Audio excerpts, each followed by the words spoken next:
So we are on crash batch. पहली बात ये बतानी जरूरी, और क्रैश बैच यूजुअल बैच जैसी नहीं होती. Crash batch is crash batch, जिसके अंदर हमको सारी चीजों को समेटना होता है बहुत ही एक लेवल पे. अगर मैं नॉर्मल बैच की बात करूं तो मेरी उसकी ड्यूरेशन 65 आवर्स की होती. When I talk about normal batch, it is of 65 hours. और वो लंबी इसलिए दिखती because we just learn 45-50 minutes in a lecture. That's why वो एक लंबी दिखती है. But now this batch has to be of a crash nature. जो हमने लिखा कि हम कैसे उसको खत्म करेंगे. मैंने पवन को बोला मुझको तुम 40 आवर्स दे दो. अगर तुम रोज 1 घंटा दोगे तो मैं तुम्हें 40 घंटे में खत्म करूंगा. और अगर तुम मुझको रोज 2 घंटे के करीब दे दोगे तो चूंकि रिदम बनी हुई होती है तो that may be finish with in 30 hours. So let's see कि क्रैश किसको होना चाहिए. सर क्रैश तो वो होना चाहिए जो डिवाइडेड बाय 2 में खत्म हो, उसी को क्रैश कहा जाएगा. अदरवाइज फिर क्रैश का कोई मतलब नहीं. It will be a long batch. So 65 divided by 2, that comes to 30. 135 मान लेते हैं कि हम 35 घंटे का टारगेट लेके चल रहे हैं. We just have 35 hours target to finish this whole batch. अब ये 35 hours किस तरीके से बटे हुए होंगे. तो साहब सबसे पहले इस बैच में किया जाएगा स्टैंडर्ड्स ऑन ऑडिटिंग. उसके बाद इस बैच में हम करेंगे कंपनी ऑडिट, और सबसे आखिरी में हम करेंगे vouching, verification, other audits and other topics.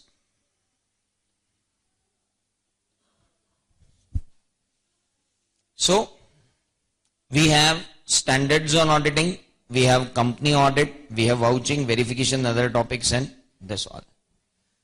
This is going to consume 6 hours of us. 6 घंटे ये हमारे कंज्यूम करने वाला है. और चूंकि वाउचिंग मेरा लंबा नॉर्मल बैच में इसलिए चलता है क्योंकि मैं वहां पर आपको लिखवाता हूं. यहां लिखना आपको घर पे है, आपको सिर्फ समझना है.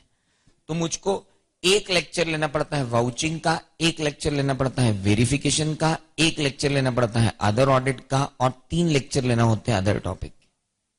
इस तरीके से 3 और 1 4 और 1 5 और 3 8 घंटे ये चाहिए और 6 घंटे ये चाहिए. टोटल हो गए 14 आवर्स. अगर मैं उसको और जोड़ दूं तो that comes to 15 hours. 15 hours के बाद अब मेरे पास बचते हैं कितने hours. How many? 20. And those all 20 hours will be dedicated to this. That is the whole planning जिसके हिसाब से हम चलेंगे. चूंकि इनकी आस्किंग 40 से 50 की रहती है, चूंकि इसकी आस्किंग 15 से 20 की रहती है, और चूंकि इनकी आस्किंग 30 से 35 के बीच की रहती है, सो that will brings the whole paper. अगर मैं मैक्सिमम लेने जाऊं तो 50 और 20 70 और 30 प्लस 105, क्योंकि वो लोग इसको ट्रू फॉल्स और चॉइस में देते हैं. तो that will be the majorly averagely paper इस तरीके से सेट होता है. अगर आप किसी भी ऑडिटिंग के पेपर को देखोगे तो that paper will be selected by this. जो बुक आपके पास है उससे ज्यादा आपको पढ़ना ही नहीं है. जो पिछली एग्जाम देकर आए हैं उन्हें भी मालूम है कि जो नंबर उनको आए हैं वो इसलिए नहीं आए क्योंकि एक आध क्वेश्चन आउट ऑफ कोर्स था. क्योंकि बाकी सारे क्वेश्चन उसी बुक में से वही दिए हुए थे, वही करना थे, उससे ज्यादा कुछ कर रहा ही नहीं था, that book is more than enough which will come to you also, आपके पास भी आएगी। अब नया एडिशन आ गया उसका, so that new edition will be with you, और ये बुक यहां पर है। That's why this is a crash batch just before your exam. So crash batch, that means we are finishing our auditing within 35 hours। और अगर efficiency निकल गई और आपका रिस्पॉन्स अच्छा रहा तो it may possible that we may finish it within 30 hours. Depends, आपके रिस्पॉन्स पे डिपेंड करता है कि हम कहां तक जा सकते हैं। So let's start this crash batch with the standards on auditing. हम शुरू ही कहां से करेंगे? स्टैंडर्ड्स ऑन ऑडिटिंग से। लेकिन उससे पहले कुछ बच्चे ऐसे भी हो सकते हैं जो ऑडिटिंग ही पहली बार पढ़ रहे हैं। So let me introduce them the subject today and then will move forward. अब जैसे ही मेरी बैच, जो डिटेल बैच है ऑडिटिंग की, जो खत्म होने वाली है, that will be finished by 25 February, 25 फरवरी तक खत्म हो जाएगी, मेरा वो टाइम स्लॉट खाली हो जाएगा, तो उस स्लॉट में मैं अपने आवर्स को बढ़ा लूंगा। पर अभी will continue with 1 hour 45 minutes to 50 minutes will continue that now. और मैंने बोल रखा है कि किसी दिन बाकी सबकी छुट्टी करके 3-3 घंटे में ही पढ़ा दूंगा। नाउ वो करवा दूंगा मैं। एक वीटो जारी करना है कि आज कोई बैच नहीं लगेगी, सिर्फ मेरी लगेगी, उस दिन सिर्फ मैं ही लूंगा बैच फिर पूरी। So now let's start auditing. What do you mean by auditing? Copy पूरी तैयार होनी चाहिए आपकी, क्योंकि अब आपको जो तैयारी करनी है वो क्रैश के हिसाब से करनी है, डिटेल के हिसाब से नहीं करनी। तो जितना मैं यहां बताता जा रहा हूं उतना सब आपकी कॉपी में होना चाहिए। फटाफट लिखते जाना है और समझते जाना है, दोनों प्रोसीजर एक साथ होंगी और हम आगे बढ़ते जाएंगे। What is auditing? तो ऑडिटिंग का मतलब होता है सिस्टमैटिक, याद आना चाहिए, systematic independent examination of financial statement of an entity and related records, documents, statement and data। Financial statement of an entity and related records, documents, statements and data for what? So as to express, so as to form and express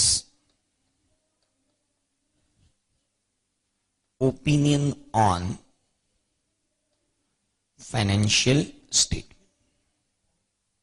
systematic independent examination है किसका? Financial statement of an entity का। जो क्यों किया जा रहा है? इसलिए किया जा रहा है so that form and express हो सके opinion on those financial statement, whether they are giving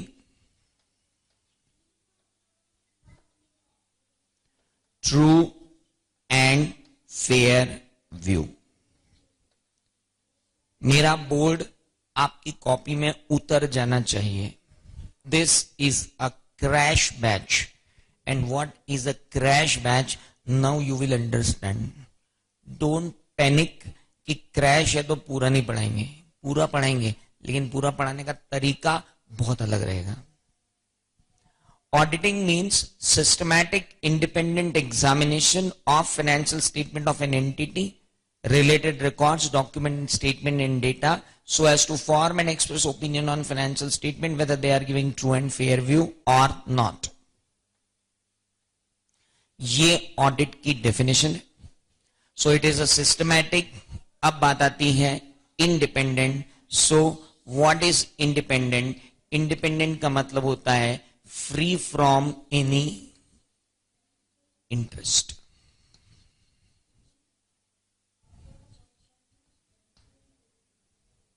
what we mean by independent? Independent का मतलब होता है फ्री फ्रॉम एनी इंटरेस्ट. मैं अपनी ही वाइफ की कंपनी का ऑडिट करूंगा तो मेरा इंटरेस्ट उसमें है, वहां मेरी इंडिपेंडेंसी नहीं रह जाएगी. मैं अपने भाई की कंपनी का ऑडिट करूंगा, वो नहीं रह जाएगी. फाइनेंशियल स्टेटमेंट का आप क्या कर रहे हो? ऑडिट. अब कोई मुझसे ये पूछे कि साहब ऑडिटिंग क्यों कर रहे हो, तो आपके सब्जेक्ट का नाम है auditing and assurance, so this gives an assurance. किसको assurance दे रही है ये? To users. ऑडिट क्या करता है? एश्योरेंस देता है. किसको? यूजर्स को. यूजर्स किसके? फाइनेंशियल स्टेटमेंट के. So it gives assurance to users of financial statement. अब बात आती है कि यूजर्स कौन? यूजर्स दो हो सकते हैं, इंटरनल एंड एक्सटर्नल. मैनेजमेंट को फाइनेंशियल स्टेटमेंट यूज करना है, शेयर होल्डर्स को फाइनेंशियल स्टेटमेंट यूज करना है, एम्प्लॉय और वर्कर को फाइनेंशियल स्टेटमेंट यूज करना है. उनको भी एश्योरेंस चाहिए कि भाई साहब फाइनेंशियल स्टेटमेंट सही बने हुए हैं या नहीं है. और क्रेडिटर को भी फाइनेंशियल स्टेटमेंट यूज करना है, लेंडर को भी फाइनेंशियल स्टेटमेंट को यूज करना है, गवर्नमेंट को भी फाइनेंशियल स्टेटमेंट को यूज करना है. आपके सर आपके फाइनेंशियल स्टेटमेंट के ढेर सारे यूजर हैं, इंटरनल भी हैं और एक्सटर्नल भी हैं. अब वो सब ये कैसे मान ले कि ये फाइनेंशियल स्टेटमेंट सही है? अगर वो ये देखना चाहते हैं कि फाइनेंशियल स्टेटमेंट सही है तो कोई आदमी जो प्रोफेशनल हो आकर एग्जामिनेशन कर दे और एग्जामिनेशन करके ये बता दे कि financial statement true and fair view दे रहे हैं या नहीं, तो उनका एश्योरेंस बढ़ जाएगा. Very simple. So systematic independent examination of financial statement. भाई साहब फाइनेंशियल स्टेटमेंट कौन होते हैं? तो सर एक बैलेंस शीट होती है, एक P&L होता है, एक कैश फ्लो स्टेटमेंट होता है, एक notes to the accounts and significant accounting policies होती हैं. This includes what? Financial statement. छूटेगा कुछ नहीं, कवर सब होगा, लेकिन तरीका डिफरेंट है.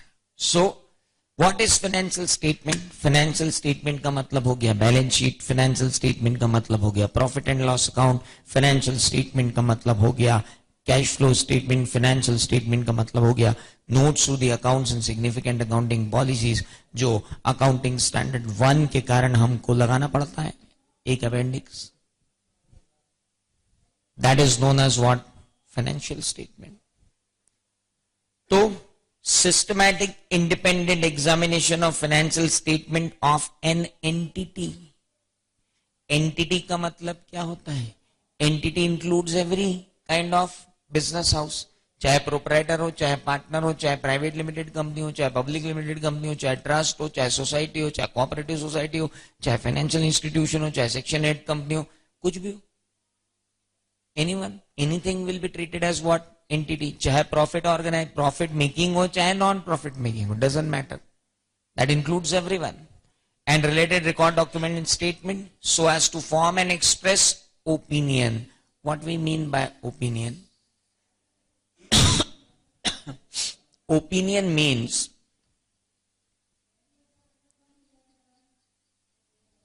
point of view and not certificate. Opinion का मतलब होता है नजरिया, पॉइंट ऑफ व्यू. आपको मूवी कैसी लगी? आप सेंसर बोर्ड नहीं हो जो सर्टिफिकेट दो, आप हमेशा क्या देते हो? ओपिनियन. सेंसर बोर्ड क्या देता है? सर्टिफिकेट कि this is adult, this is UA under parental guidance, this is universal with everyone can see it. That is called certificate. What exactly certificate means and how it is different from opinion? Very simple, sir. Certificate means establishment of fact.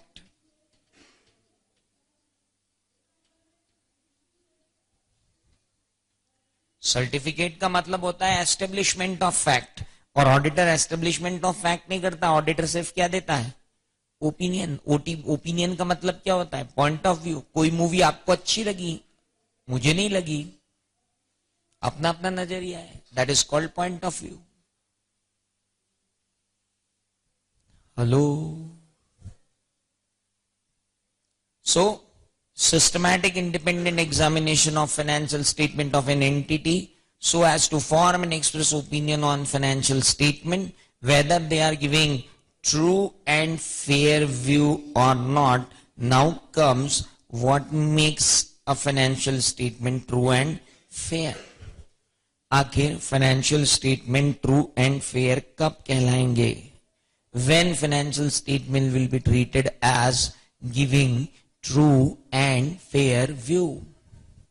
Financial statement कब true and fair view कहलाते हुए नजर आएंगे? सो आइए देखते हैं कि true and fair view financial statement कब देते हुए नजर आएंगे। Let's see. Financial statement true and fair view देते हुए तब नजर आएंगे when financial information in financial statement is truthfully recorded and fairly presented.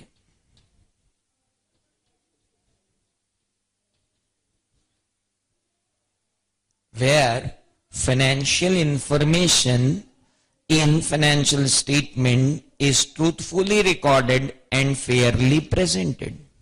जब वो ट्रूथफुली रिकॉर्ड हो गए हो और फेयरली प्रेजेंट हो गए हो तो आप कहोगे it is truthfully recorded and fairly presented. Now truthfully recorded and fairly presented का मतलब क्या? मैंने फर्नीचर लाकर 5 लाख रुपए के अंदर रिकॉर्ड कर लिया क्योंकि ये 5 लाख का था, तो 5 लाख का फर्नीचर मैंने बुक्स ऑफ अकाउंट्स में 5 लाख का लाके रखा, it is true. But if you treat that expenditure as a revenue expenditure in your profit and loss account, sorry sir, it is not fairly presented. Though you have truthfully recorded, but you are not fairly presenting it.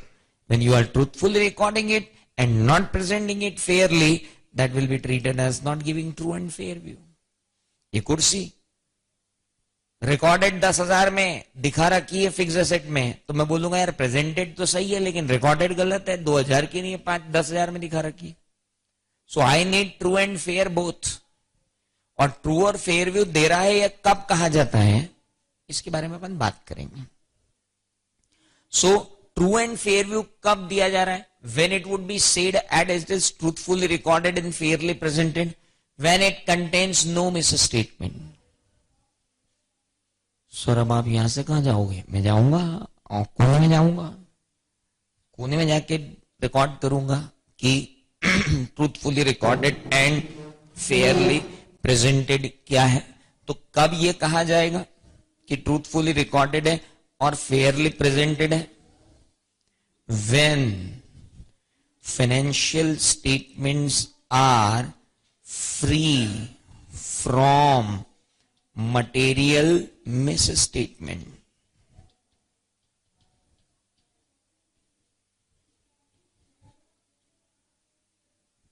जब financial statement material misstatement से free होंगे तो मैं कहूंगा कि financial statement में हर information truthfully recorded और फेयरली प्रेजेंटेड है।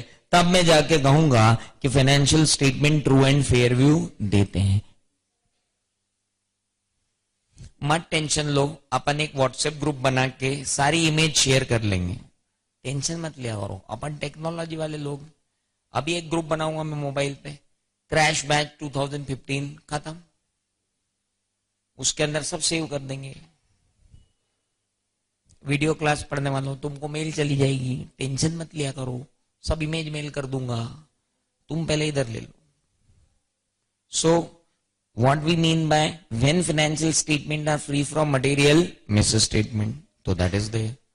अब बात आती है कि ये तो डेफिनेशन हुई किसकी, ऑडिटिंग की। तो सब हमारा पूरा चैप्टर कवर हो गया कि ऑडिटिंग क्या है, ऑडिटिंग क्यों करना जरूरी है, ऑडिटिंग का रिजल्ट क्या होता है, ऑडिटिंग को यूज करने वाले यूजर्स कौन से हैं, ऑडिटिंग के रिजल्ट में ओपिनियन आता है, ओपिनियन सर्टिफिकेट से कैसे डिफरेंट है, ट्रू एंड फेयर व्यू क्या होता है, ट्रू एंड फेयर व्यू कब आता है, when financial statement are free from material miss statement. अब मैं वहां से फिर नीचे जाऊंगा कि what we mean by miss statement. Tension मत लिया करो, अपने पास बहुत जगह है। व्हाट इज मिस स्टेटमेंट, आखिर मिस स्टेटमेंट क्या है? Miss statement means any wrong statement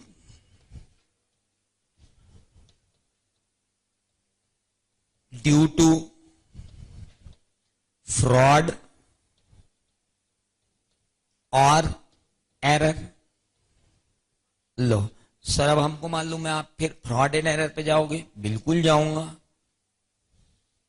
what we mean by fraud and error? Fraud और एरर क्या होते हैं? सर, फ्रॉड और एरर के बीच में अंतर है। फ्रॉड जो होते हैं और एरर जो होती है, दे आर डिफरेंट।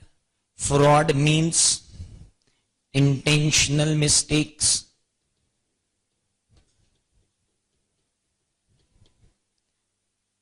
प्रकाश भैया थोड़ा सा फोकस इधर ही रखना।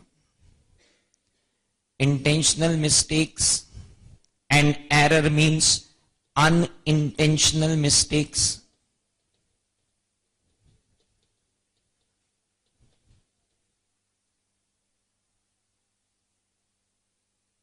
Hello, fraud means what? Intentional mistake. और अनइंटेंशनल मिस्टेक्स को क्या कहते हैं? एरर। एरर हो या फ्रॉड हो, उसके कारण क्या आता है? Miss statement. और अगर मिस स्टेटमेंट आया तो क्या चला जाता है? True and fair view. सब कनेक्टेड है। इंटेंशनल मिस्टेक या अनइंटेंशनल मिस्टेक कौन कर सकता है? एम्प्लॉय भी कर सकते हैं, मैनेजमेंट भी कर सकता है, दोस्त चार्ज विद गवर्नेंस भी कर सकते हैं, कोई भी कर सकता है। हेलो, नाउ सर, ये जो ऑडिट है जिसको आप कह रहे हो, ये कितने टाइप का हो सकता है? या that audit may be of various types. So let's understand now. ये एक चार्ट को खत्म करते हैं, and this chart is there for what?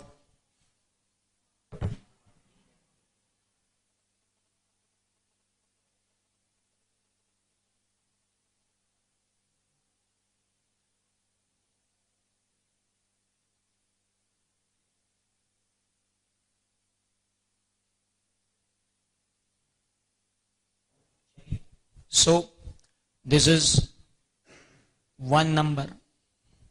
ये मेरे को फोटो खींचने के पहले डालना चाहिए था, लेकिन कोई दिक्कत नहीं, क्योंकि फोटो एक के बाद एक आ गए तो सीरियल भटक जाओगे। सो स्वान, यहां पे इतनी सारी चीजें देखी, क्या है ये? इसको कहते हैं क्रैश।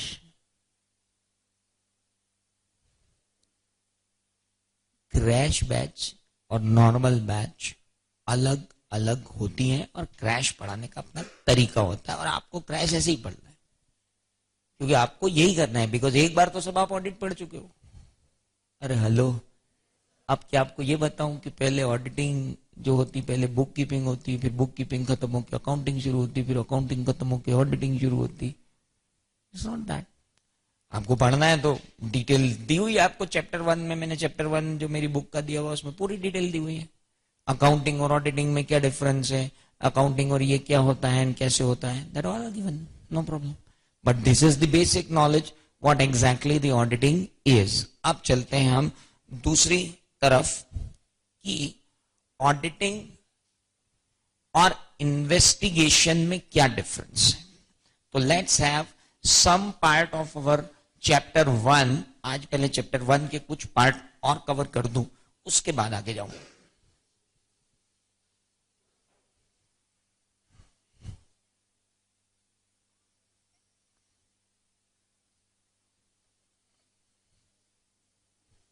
अब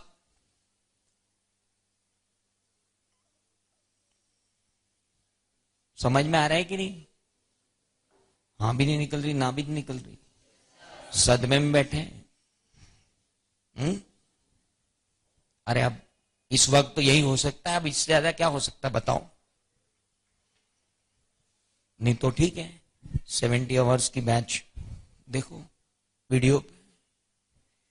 अब आगे अवेलेबल करवाते हैं। Next is audit.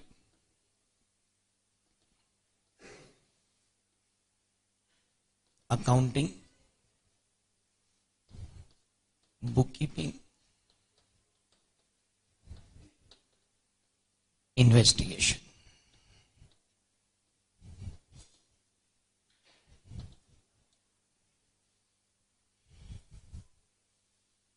ऑडिटिंग और अकाउंटिंग के बीच में क्या रिलेशन है? Audit starts when accounting ends।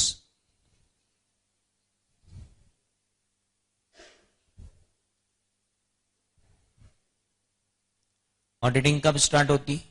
जब अकाउंटिंग एंड होती है। ओके, अकाउंटिंग कौन करता है? अकाउंटेंट, बताने की जरूरत नहीं है। अकाउंटेंट क्या होता है? एम्प्लॉय। क्या ऑडिटर एम्प्लॉय होता है? नहीं, बेसिक नॉलेज ले रहे हैं। क्या अकाउंटेंट इंडिपेंडेंट होता है? नहीं, अकाउंटेंट जो होता है वो एम्प्लॉय होता है, जबकि ऑडिटर क्या होता है? इंडिपेंडेंट होता है। सो वेरी सिंपल, कि ऑडिटर इज इंडिपेंडेंट पर्सन जबकि accountant is a dependent person. Fine. Accountant को सैलरी मिलती है, ऑडिटर को रेम्यूनरेशन मिलता है। अकाउंटेंट वो करता है जो मैनेजमेंट कहता है, ऑडिटर वो करता है जो स्टैट्यूट कहता है। अकाउंटेंट कोई रिपोर्ट नहीं देता, अकाउंटेंट फाइनेंशियल स्टेटमेंट बनाता है। ऑडिटर क्या करता है? उन फाइनेंशियल स्टेटमेंट को ऑडिट करता है। ऑडिटर फाइनेंशियल स्टेटमेंट नहीं बनाता। हेलो। और जब ऑडिटर अकाउंटिंग ही नहीं करता है तो बुक कीपिंग तो और अलग बात है। Book keeping is what? Accounting starts when book keeping ends.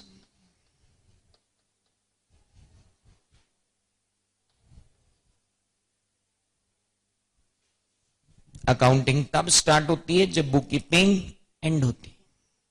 So accounting starts when book keeping ends.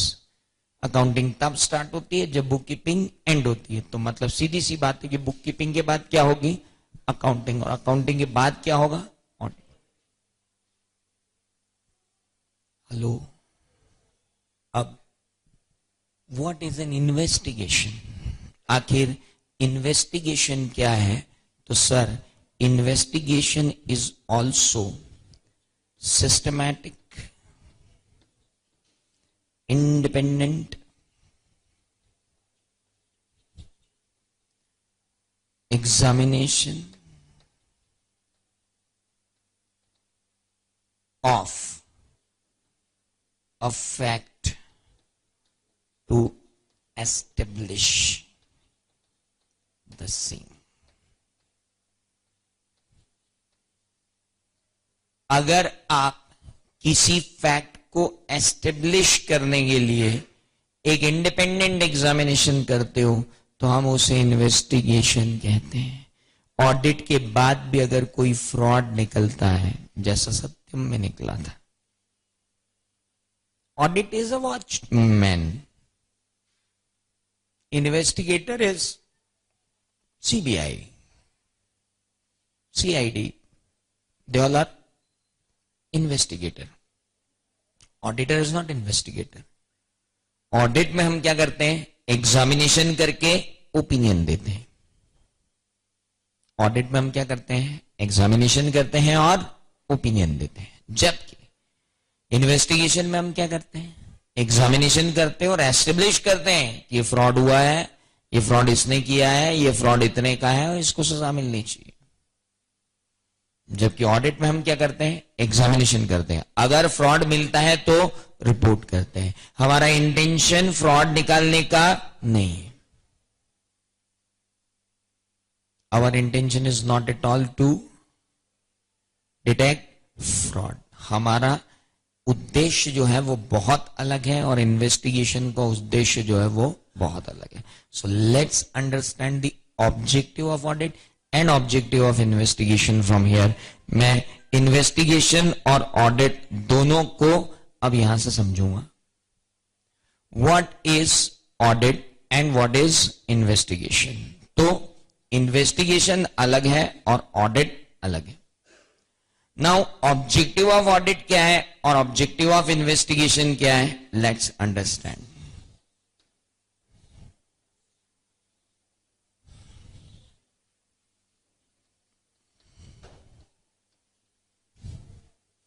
Objective is examination to form and express opinion that financial statements are free from material misstatement. Examination to form and express opinion that financial statements are free from material misstatement. और दूसरा, investigation का objective क्या है? Examination to establish whether there is any fraud. क्या वहां पर कोई fraud है? इसे अगर आप इन्वेस्टिगेट करते हो तो उसे मैं क्या कहता हूं? इन्वेस्टिगेशन। तो एक कहलाता है क्या? इन्वेस्टिगेशन। दूसरा कहलाता है ऑडिट। ऑडिट और इन्वेस्टिगेशन के बीच में अंतर क्या है? अंतर यह है कि ऑडिटर जो है वो हर साल का रूटीन काम है, जबकि इन्वेस्टिगेशन जो है वो एक स्पेसिफिक काम है। जब अगर कभी फ्रॉड होगा तो इन्वेस्टिगेशन होगा, अदरवाइज इन्वेस्टिगेशन नहीं होगा। दूसरी बात, ऑडिट जो है वो स्टैट्यूटरी कंप्लायंस है, इन्वेस्टिगेशन कोई स्टैट्यूटरी कंप्लायंस नहीं है। ऑडिट जो है वो हर फाइनेंशियल ईयर का होता है, लेकिन इन्वेस्टिगेशन का कोई भरोसा नहीं है। एक फाइनेंशियल ईयर में शुरू हुआ तो जब तक उसको खोदते जाएंगे, जब तक वो शुरू होना शुरू हुआ था तब से उसको खोदेंगे तो वो क्या कहलाएगा? Investigation. So auditing is different, investigation is different, दोनों चीजें अलग अलग हैं। ऑडिट का स्कोप रूटीन होता है, इन्वेस्टिगेशन का स्कोप डिसाइडेड ही नहीं होता, क्योंकि इन्वेस्टिगेशन किस दिशा में जाएगा वो इन्वेस्टिगेशन शुरू करने के बाद पता चलता है। इन्वेस्टिगेटर अपनी रिपोर्ट देता है किसको? उन अथॉरिटीज को जिन्होंने उसको अपॉइंट किया, जबकि ऑडिटर अपनी रिपोर्ट किसको देता है? Generally members of the company को। ये बेसिक डिफरेंसेस हैं किसके बीच में? ऑडिट और इन्वेस्टिगेशन के बीच में। These are the basic differences between audit and investigation. So this is my chart number